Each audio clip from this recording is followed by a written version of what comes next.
Our protagonist Verdun lies broken and bloody, the gasping for air men in a known as dark, oppressive chamber the Neos limit mage. 72nd Mana Circuit Oppressive Activator Chamber Injection, and the researchers are debating whether to activate a magic circle to suppress his immune response, even suggesting another dose of memory expander. Verdun's face is a mask of pain, his body racked with tremors as he continues to fight for every breath. The chilling scene is set in a grim laboratory, filled with strange apparatus and ominous cages. Even tiny ants crawl across the floor, oblivious to the horrors unfolding above them. Suddenly, a voice commands a forced activator response, and Verdun screams in agony as blood bursts from his mouth. His chained hands rattle desperately as he begs his tormentors to stop, but his pleas fall on deaf ears. Balrog Beshes, annoyed by the noise, dismisses Verdun's suffering, instructing a researcher to report back once the experiment is complete. Verdun's body slumps, his strength failing, as he weakly questions his grim fate. He wonders why he's meeting his end in the very magic tower he once dreamed of joining, his aspirations shattered. A researcher yanks Verdun's head up, forcing him to face his tormentors.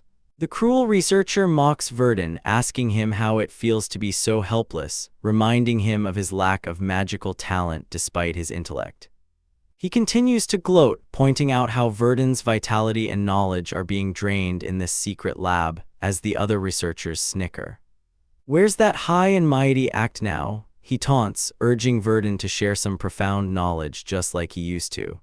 The researcher then dismisses Verdun, deciding he's in no condition to respond, as an ant crawls past on the floor. Noticing Verdun's gaze, the researcher snaps, asking what he's staring at, clearly irritated. He spots the escaped ant and immediately shifts his anger, berating his subordinates for their incompetence in keeping the lab ants contained. With a furious stomp, he crushes the ant, yelling that they are all useless morons. He then turns his cruel smile back to Verdun, comparing him to the crushed pest, noting his lack of mana but concluding that this makes him an S-class test subject. Verdun grits his teeth, a spark of defiance still burning within him. The researcher leans in, confused by Verdun's faint mumbling. With a sudden surge of power, Verdun's eyes glow with intense mana as he roars, "I said shut up." We flash back to Verdun's past, a young orphan boy who dreamed of becoming a great mage and came to the magic tower, only to find his efforts futile. At 7 years old, his first magic aptitude test delivered a crushing blow. "You have no talent." Those words were a death sentence to his lifelong dream. Despite the setback, becoming a mage was his one and only dream, a dream he refused to abandon.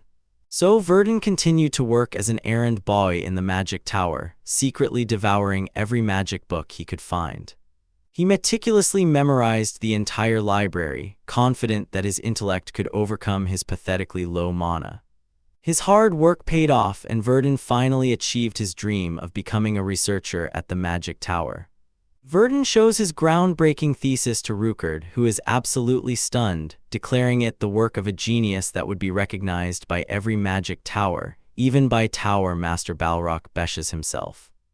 Verdun thanks Rukard for verifying his thesis, but Rukard's expression suddenly shifts, a sinister glint in his eyes. Rukard confirms that he's the first and only person Verdun shared his revolutionary paper with. "Is that so?" Rukard muses as a cup of coffee is mysteriously spilled over Verdun's thesis, obscuring the details. Days later, Verdun is outside the magic tower, desperately pleading for someone to believe him. His manuscript had disappeared the day before his presentation, and Rukard, his supposed friend, had stolen it and presented it as his own. Verdun confronts Tower Master Balrog Beshes, explaining that he is the true author of the theory of multi-attribute continuity, believing Balrog would never tolerate such injustice. He eagerly offers to explain the entire theory, and Balrog's response is a chillingly calm, "Remarkable." Balrog's shadow looms over the hopeful Verdun, remarking on the unexpected talent found among the junior researchers. With a sinister smile, Balrog invites Verdun to his laboratory 2 nights later, under the dark moon. That invitation was a trap. Verdun is violently thrown to the ground, reflecting on how he ended up imprisoned in the Tower Master's lab for the past 7 years. The researchers mock him, calling him a stubborn brat and promising to crank up the intensity of the experiments tomorrow. For 7 years, Verdun was reduced to a menial worker by day and a torturous test subject by night. He was forced to create magic circles, inject experimental drugs into his veins, develop new potions, and ultimately give his life for the magic tower. Back in the present, Verdun lies broken, feeling utterly empty. There's nothing, he thinks. A faint memory surfaces, children calling out to a young Verdun playing happily. A younger Verdun, full of life, runs to respond to a command, "Yes, sir." He remembers a girl making a promise with him to become great mages together. "Promise?" she asks.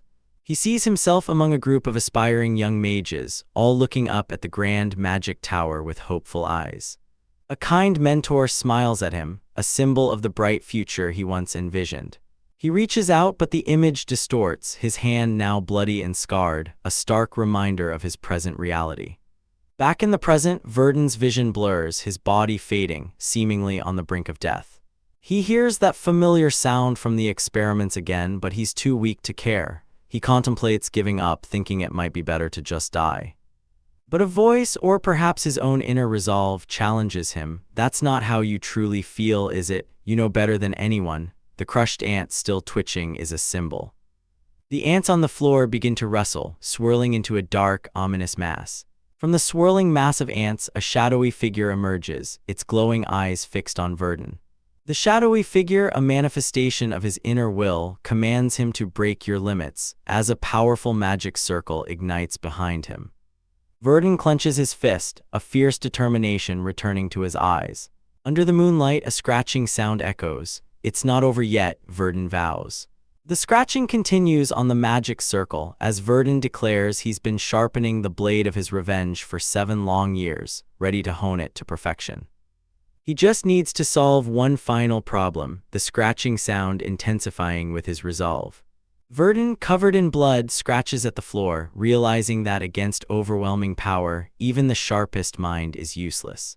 With a fierce glint in his eye, Verdun decides to defy his natural limitations, vowing to rebuild the entire theoretical framework of magic and perfect a method to reconstruct his own body.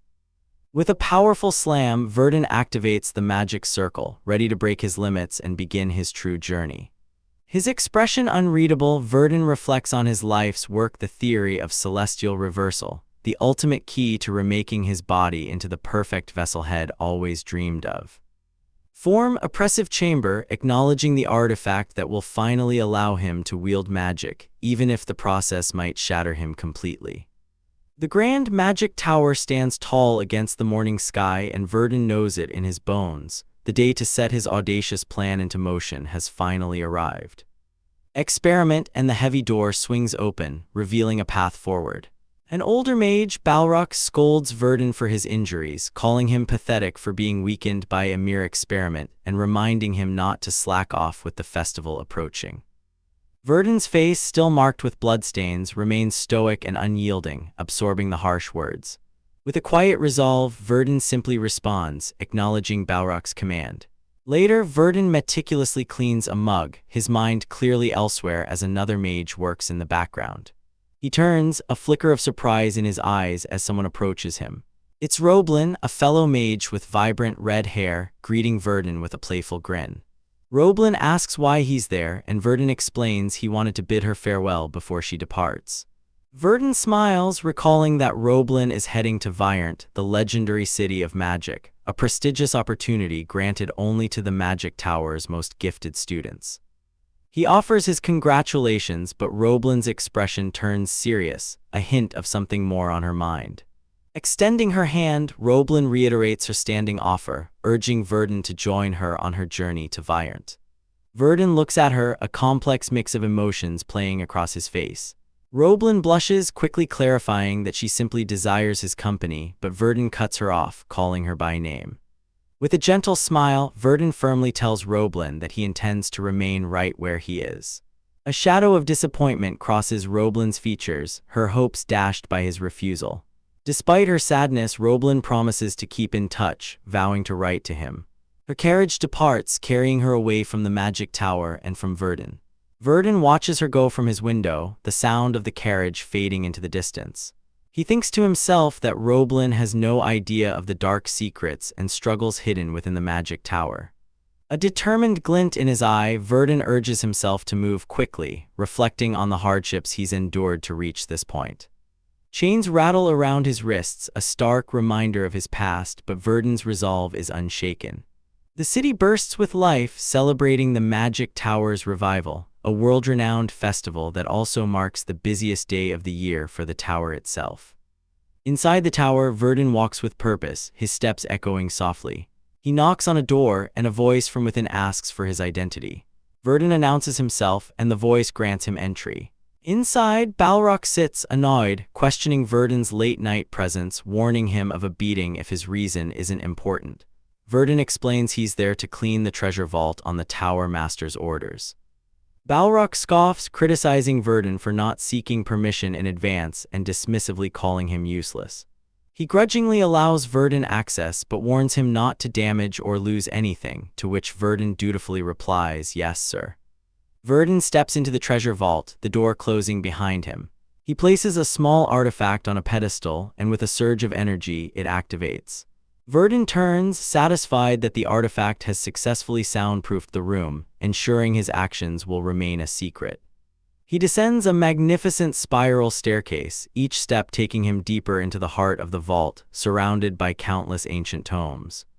At the bottom, a powerful magic circle pulses with an ethereal glow, protecting something vital. His eyes land on it, the second circuit, a legendary staff. This artificial artifact, a masterpiece the Tower Master poured a fortune into creating, grants any mage the power of a triple cast and a temporary surge of strength. Verdun declares his need for the staff to execute his plan, recognizing that he must first dismantle the formidable protection magic circle. He reveals he's dedicated 7 long years to studying how to break this very barrier, as sparks of raw magic crackle around the circle. With a surge of power, Verdun vows to shatter Balrog's prized magic circle himself. A torrent of energy erupts from Verdun, aimed directly at the shimmering barrier. The magic circle shatters under his assault, fragments of light exploding outwards as Verdun roars in triumph.